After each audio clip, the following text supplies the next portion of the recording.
Good afternoon. We'll go ahead and get started here. So welcome to the news conference on the status of the I-74 improvements in the Quad City.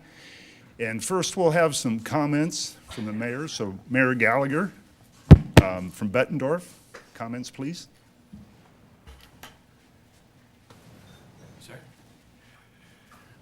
Welcome to City Hall. We're glad that you're here in Bettendorf to talk about the status of our region's most awesome project that we've ever come up with. So this is a terrific way that joins our community together. We've been working on this bridge since 1996, and now we see pillars coming out of the river as well as the awesome basket handle bridge portion. So we're going to talk a little bit about that today, but as this summer begins in full force in the construction season, you're going to see some delays and some trying times on the I-74 corridor, but we're going to get through that. Looking forward to what's coming, this awesome way to build our communities. We're already seeing great economic development in downtown Bettendorf as a result of this bridge and some of the work our city council's done over the last several years. But this is a great opportunity to learn a little bit more about those delays that are coming this summer and how we're going to work through them together as a region and welcome this fantastic new bridge. Thank you, Mayor Gallagher. Now, J.D. Schulte, Interim Public Works Director for Moline, will talk on the behalf of Mayor Acree. Thank you, George. And thanks, Mayor Gallagher, for that enthusiasm, on that. I think we've got that too on our side. And I've got some remarks that I put down today because I want to make sure I specifically touch on them since Mayor Acree can't be here. But it's right, the two communities, both Bettendorf and Moline, work together well, and that to bring this thing to fruition. And Decker talks about he's been intimately involved in this thing since the beginning, and I think he's probably the one that's been constant throughout because we've had some changes on our side in that, but you are the one constant that's been there throughout. And when you folks see this thing come together with all the identity elements and all the key features that they made sure were included, and that there's going to be a lot of things to be excited about. But Mayor Acree today is actually down in Springfield. She is with the Director of Highway Project Implementation Project for Illinois DOT, and she's meeting with the Illinois Division of Federal Highways and that with the Planning and Program Development Manager. And so she asked me to stand in her stead and kind of talk about some of the things that we're going to be doing in Moline. Probably not much different than some of you folks have seen in the past as we work on projects where it's somebody else's project, but it's coming through our jurisdiction and that. And we want to make sure that the motoring public can still get to their destination, even though, as Christina says, we're changing their route to get there. So.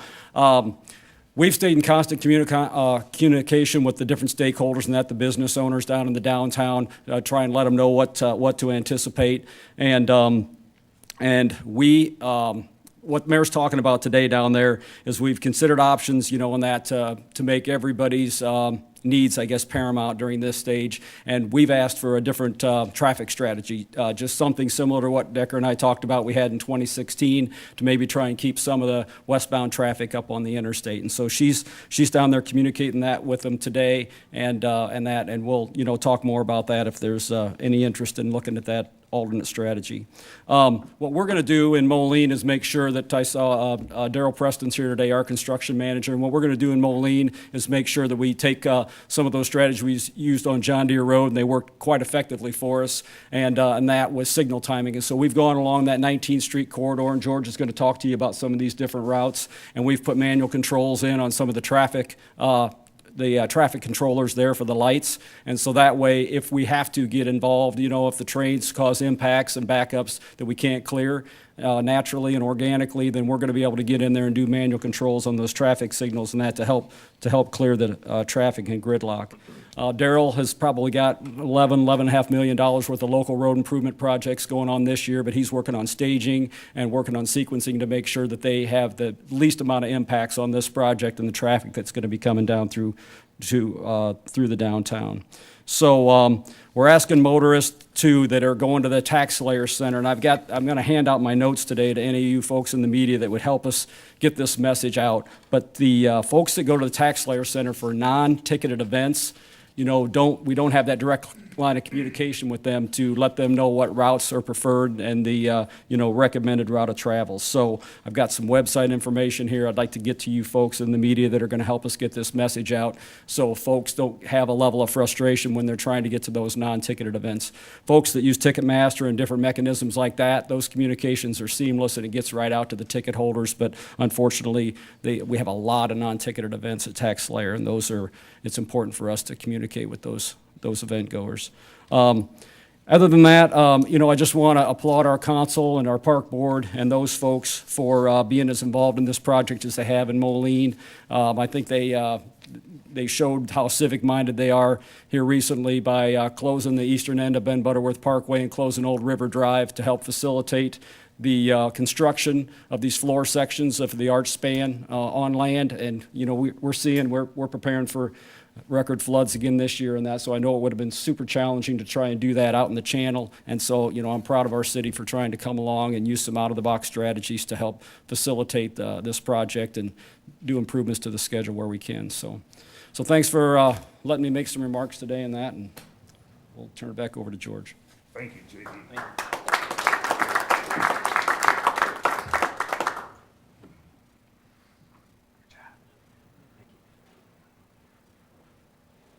Okay, so we're here today to talk about the construction in 2019, what we call Stage 2 of the I-74 river construction. So as everyone can see, and don't look at it if you're driving, but if you're not driving across the bridge, we've got one beautiful section that we call R0, or Arnott of the Arch Up, that was put up on the 2nd of this month. We're looking forward to more sections going up and interim sections of the arch to continue to go up. So it's really a monument out there, and it's the start of a great structure and a signature structure for the community. So JD mentioned and Mayor Gallagher mentioned there's been a lot of synergy on this project. We're working together well. We're working with each other to minimize delay, to minimize impacts to the project. We will continue throughout this project to work together and make this as palatable for the Quad Cities as it can be. So we're working to complete the bridge and ramps in the Moline area this year.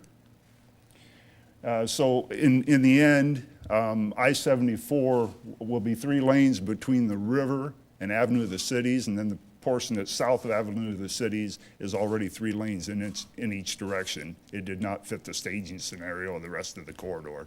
So that's what we'll be doing in Illinois this year, is continuing that work. Okay, so in Iowa, we're working on the I-74 main line in the westbound direction as well. So the traffic staging for this project, the project started out as an 8-year project, went to a 5-year project, and then was compressed to a 3.5-year project, which is a super, super tight time frame for a project of this magnitude. I mean, you're looking at $1 billion worth of construction in 3.5 years. It's really a blistering pace. So as we expand I-74, it will expand to 3 lanes also from the river to Middle Road in Iowa. And then the river bridges will each be 4 lanes in each direction when they're completed. So let's talk a little bit about the construction progress. So as I told you, the arches, we're finally to the point where we've set one section of the arch. Contractors are working diligently to prepare the concrete arch foundations to set the next sections, and then to begin setting the sections that will join up in the middle and ultimately make the arch for the westbound structure. So as we look, before we get into traffic patterns for this year, know that the arch is a super complicated structure, and each piece of the river structure, from the arch bases down below the water and into bedrock, up through the foundations for the arch and including the arches, each piece of that has been the most difficult piece of this project as we've gone through it. The erection of that arch and the geometry and everything involved with with putting that arch together, the erection of it is so precise. I guess an analogy would be it's like putting a Swiss watch together out in the middle of the river. So let's talk just a little bit. Let me see something here. Yeah. Yep. Okay, thought I missed something, but I did not. So let's talk just a little bit about the traffic impacts this year. All right, so first of all, there will be travel impacts, and we need to recognize that. The motoring public is going to have impacts. This project was designed on such a tight time frame that it has a very particular way that we have to manage traffic in order to get this done. So there will be, but you'll still be able to get where you need to go. You just might have a different way to go there. So beginning March 18th, 2019, which is next Monday, you will see traffic switches on I-74 in the Quad Cities. So first of all, let me say that westbound traffic, all through westbound traffic, must use I-80 and 280 and circumvent the area. That's part of the project. Additional signing is being added out at those interchanges and on those bypasses to tell traffic if they're not destined for downtown Moline or not destined just across the river, especially into Bettendorf, please use the bypass. The reliability of travel on the bypass will be much better than the reliability of travel along the I-74 corridor during this stage of the construction. And I'll explain why that is in a couple minutes. So, as we look at Moline, and you're heading from south of Moline in a northerly direction, I-74 westbound, you get to Avenue of the Cities, you will have been forewarned before you get there, but the interstate will be closed and the westbound lanes will be reconstructed during this phase of construction. So traffic will be on 19th Street, which was reconstructed last year, brand new concrete pavement. We'll have 2 lanes of traffic in the north direction or westbound I-74 direction, 1 lane of traffic in the southbound or eastbound I-74 direction on 19th Street. So then as you progress through Moline, there, obviously if the lanes are closed, you won't have access to those lanes.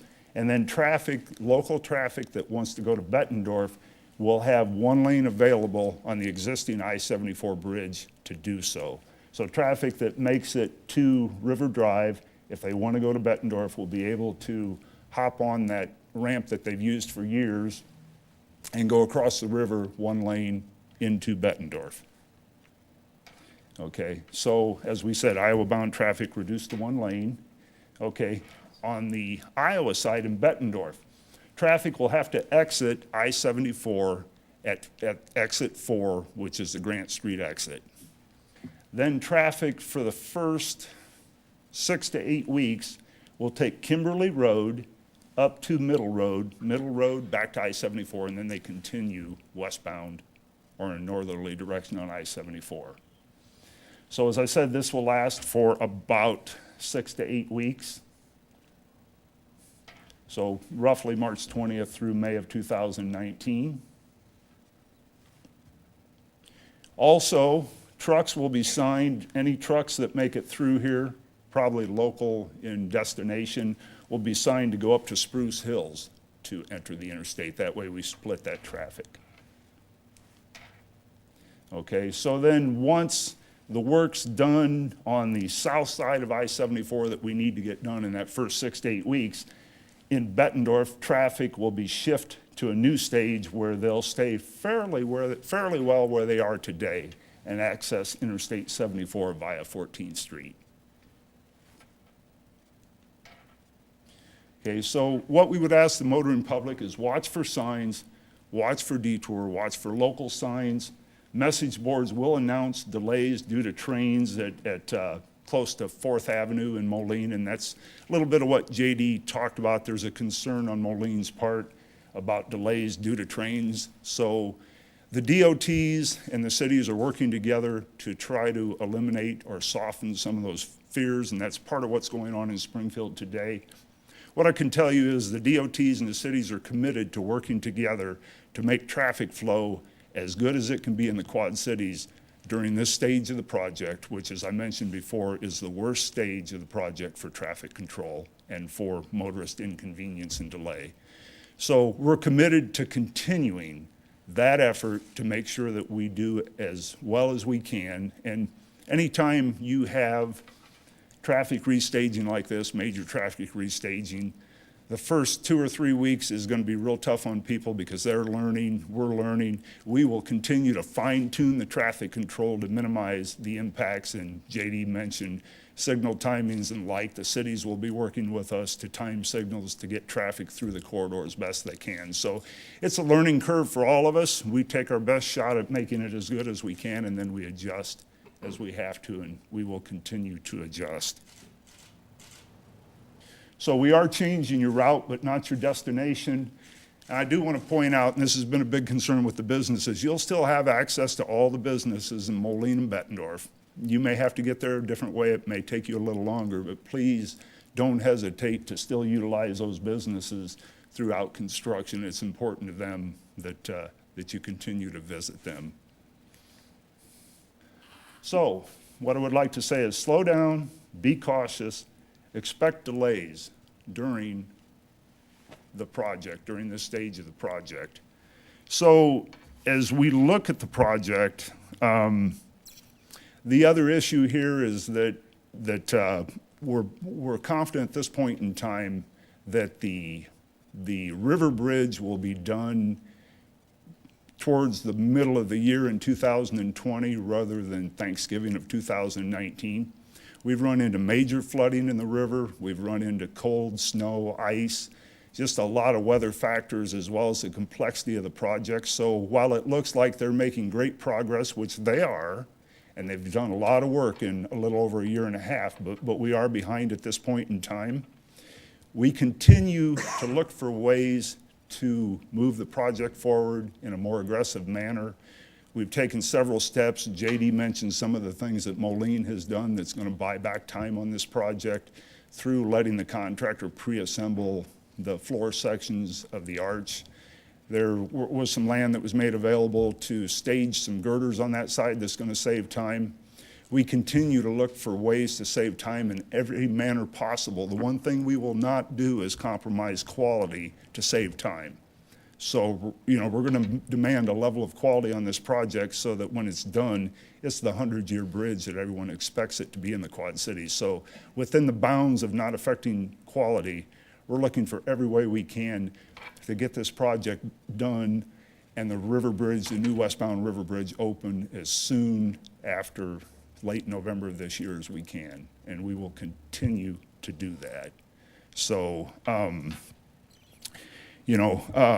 all contractor schedules have buffer in them for weather, for things that will come up, and this contract was not unlike that. And you expect that a contract will ebb and flow, and especially a major contract like this with such tight time frames. So, being behind isn't that surprising on a contract of this magnitude, and Mother Nature certainly has not helped us at all during the construction that's been ongoing, especially out in the river. Very complex, tough construction. So we will continue to work on that, work through the abnormal winter. I'm hearing we're looking for potentially huge floods this spring. That will have an impact on how soon we can get done. The actual erection of the arch, as complicated as it is, will have an impact on when we can get done, and we'll have a much better feel by May or June where we'll be and when we would be able to open the new westbound structure. The one thing that we know is, especially on the Illinois side, as soon as we can get the new I-74 Iowa-bound lanes finished, it will be advantageous to put traffic on those. And then many of the things that Moline is looking for in this counterflow and the whole team is looking for, we'll be able to achieve that because we'll be able to get traffic over the railroad track and then get them down to River Drive so that they can be in that portion of Moline, or they can continue on the one lane across. So there will be a major relief valve sometime this fall, early winter, for traffic, and we'll continue to look at other ways to better manage traffic, including the things that JD mentioned. So the team is committed to doing the best we can, and that's the municipalities and the entire IDOT team. we will continue to make this as much as good as we can make it. And beyond that, we'll continue to monitor and manage the construction in a fashion that will get it done as soon as humanly possible. So with that, I think we can probably, oh, also, I almost forgot, please tell people not to block intersections and to block the train tracks. None of those are a good idea. We'll have a message board that reminds people not to do that. Maybe several message boards. We're still in the throes of determining how many we'll have that say that. But you'll see a lot of messages, a lot of signs, a lot of message boards guiding traffic. So don't block those. And also, please ask people, rather than calling the municipalities, Bettendorf, or calling Moline as a central processing, please call our hotline, 1-866-I-74-4ALL, and ask people to please utilize that hotline. That way we'll have consistency in messaging, answers to questions. Also, you can ask a question on the site, i74riverbridge.com. There's also a lot of, Facebook, Instagram, YouTube, and Twitter, social media, very active on this, a lot of hits on those. So there are a number of ways to get the message out, as well as for people to ask questions. And I would ask that you help us support having the people ask through those mechanisms so that we can be consistent in how we answer those questions. And with that, do you have any questions? Yes. At what level did the flooding affect or impact construction last year? Is there an actual real level that you know could cause a problem? And then second part of that, what about the ice that could be coming out from the north? Okay, so the question was there a level of flooding? At what level did the flooding have an impact on the project? And then how will ice coming down from the north in the near future have an impact? Did I capture that right? Okay, great. So the first part of the question is, any flooding at all has a pretty major effect on the contractor's mobility out in the river and delivering the materials and the concrete and the things he needs to deliver. And I don't know exactly what level it is, but there were water levels where they could not, we call it spudding their barges in, where they set their barges in place to do their work, and they couldn't do that because, number one, there's not a lot of soil on the bottom of the river. So as the river rises, you're going less into that, so they couldn't spud. So I can't answer exactly, but what I can tell you is the level of floods we had and the number of floods and the frequency had a major effect. And, you anticipate some of that, but I think it's fair to say that this year was very abnormal. Second part of the question, the ice can be a problem. More of a problem will be the flooding that comes with the melt up north, and we anticipate that. The ice on them was real tough on them when it got so cold. They had to keep breaking ice, because once you break ice in a work zone like that and you quit, if it refreezes, it's harder and you're breaking ice in chunks. So it had a major effect on them, and it really hampered their movements as well. So it's more a deep freeze and the thickness of the ice that they're working in. The ice flows could play into it, but a lot of that gets broken as it goes through the locks and the dams as it comes down. Yes? Is there a certain way you guys plan on tackling the flooding? I know there's kind of not going to be much, but compared to last year, is there anything you guys are going to tackle differently? Well, the contractors out there working in the question was, is there any way different that we would plan on working through the floods and maybe making better progress? The floods become a super huge safety issue for the contractors. Safety are both DOT's number one priorities, as well as the contractors. So, if you're out there and you deem it's unsafe, which they did at times, then they're going to stop, and there's no questions asked. I mean, they are the ones that have to be responsible for those decisions, and they don't take those decisions lightly, but they don't want anyone to get hurt, nor do we, nor does the I-74 team. So, the floods are going to hamper, and they'll work around it as best they can, and let's just pray that the floods are minimal and they aren't long duration. And as you said, we'll have to deal with Mother Nature, and we'll deal with her as best we can, and work very diligently to keep the project moving forward, as long as we know that we can keep the quality where it needs to be as well as the safety of the workers. Are we Yes. still with, I mean, however the contract works regarding contingency?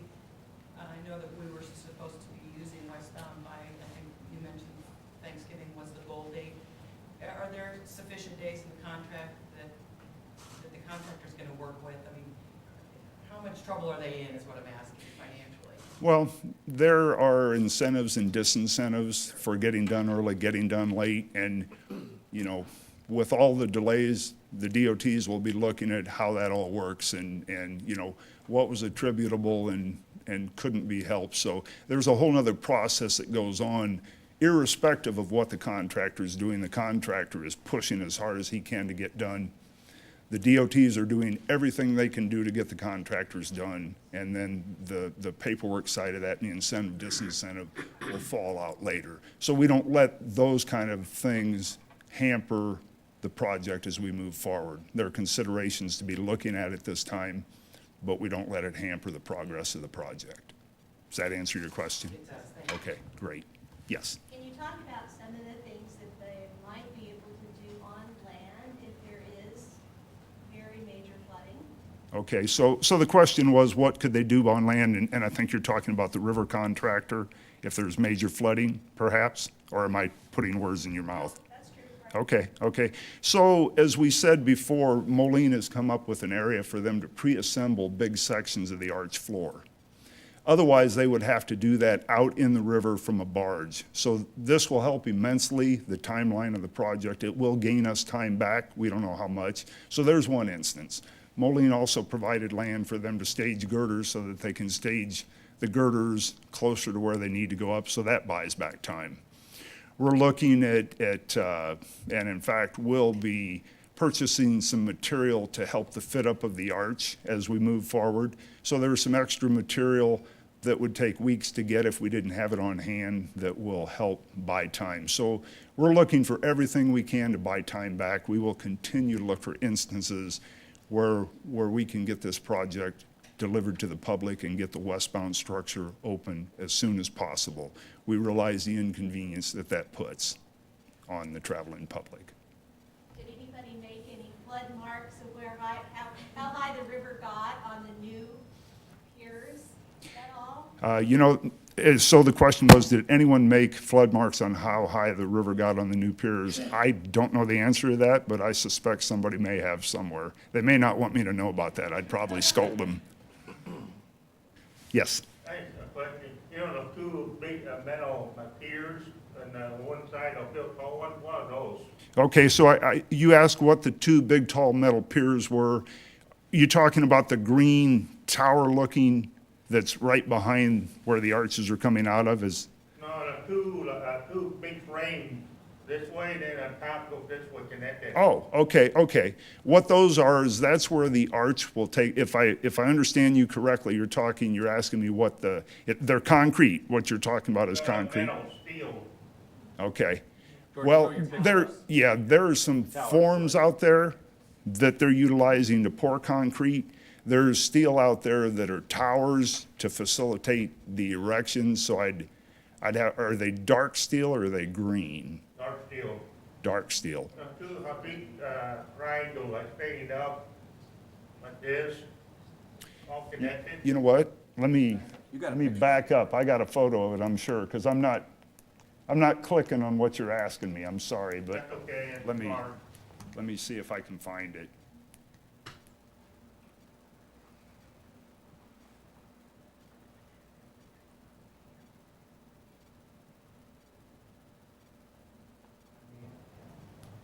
Almost there. That's it right there. Okay, so are you talking about, yeah, point to it, please. Or here, I've probably got a better photo. Here are a couple photos back, maybe. A little bit bigger once I get through this stuff.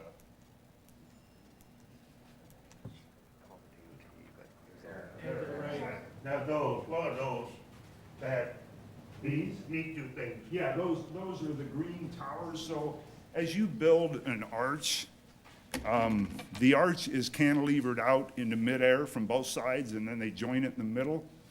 So those towers, there's actually anchors in two piers back in the foundation of the pier. They will have cables that will come from the anchors up through those towers and hold the arch. So they'll put a couple pieces of arch on, then they'll put a cable to hold that where it is, and then they'll put a couple more pieces on, put cables, and there'll be 3 cables that will come from behind up over the towers and out on that side, and 3 cables that will come from behind up over the tower and out, because that arch can't support its own weight until you join it in the middle. So it's the process that they need to go through to construct the arch. Are you gonna put the green tower on the other side? Yes, yes. Those green towers, they're constructing the ones, maybe almost done with them on the Illinois side. The ones on the Iowa side have been in place for a while. As soon as they're finished with the westbound arch structure, they'll move those towers to the eastbound side and start erecting the eastbound arch. Go to the other side? Yes, I see. yes. Thank you. Oh, you're welcome. I don't want to waste your time. Oh, no waste of time. It was a good question. Sir? What's the overall cost for this? Is this going to cost more than the wall? More than, The wall, okay, so you asked what the overall cost was, and is it going to cost more than what? the wall. Oh, 1.2 billion is the overall cost for the project. Any other questions? Just in parting, please help us remind the motoring public what's on the horizon. This is such a great project, and it's going to be hard for them when they're sitting in traffic to remember that. It's going to be hard for me when I'm sitting in traffic to remember it. So please help us remind them that, you know, it may seem like an eternity, but whatever the time frame is, it's fairly short given the complexities and how major a project this is. You know, we've all bought into this getting done quicker.